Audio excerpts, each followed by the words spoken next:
কাজের লোককে পারিশ্রমিক হিসাবে মাংস দেওয়া যাবে কিনা। আমি গত বছর কিন্তু আপনাদেরকে বলেছিলাম মশলাটা, মনে আছে আপনাদের? কাজের লোককে কি পারিশ্রমিক হিসেবে মাংস দেওয়া যাবে? কোনোভাবেই দেওয়া যাবে না। কাজের লোককে পারিশ্রমিক দিবেন আলাদা। এখন চাইলে আপনি তাকে কিছু হাদিয়া দিতে পারেন, মাংস আপনি চাইলে দিবেন। সে এটা বলতে পারবেন না আমি এত কষ্ট করে কাজ করছি, টাকা দিচ্ছেন ভালো কথা, কিছু মাংসও দেন না, টাকা আপনি দিবেন না। হ্যাঁ, আপনি টাকা দেন পারিশ্রমিক, কিন্তু মাংসটা আপনি তাকে আলাদা হাদিয়া হিসেবে এমনিতেই সবাই দেয়, কে না দেয় আবার, তবে এটা পারিশ্রমিক কোনোভাবেই ধরেন না। এটা গরুটা জবাই দিয়ে দিবেন, পুরোপুরি এটা ফিনিশিং করে দিবেন, কাইটা কুটে রেডি করে দিবেন, কত লাগবে? 10,000।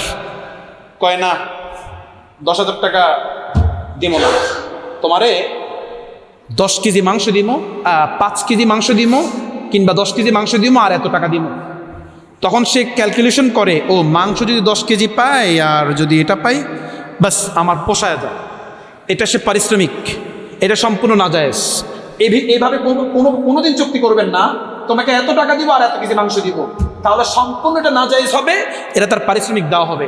বাস তোমার তার সাথে চুক্তি হবে এটাই, তুমি গরু বানায় দিবে, কত টাকা দিতে হবে সেটা বলো, বাস টাকা দিয়ে দিবেন, মাংস চাইলে আপনি আপনার মতো করে দিতে পারেন।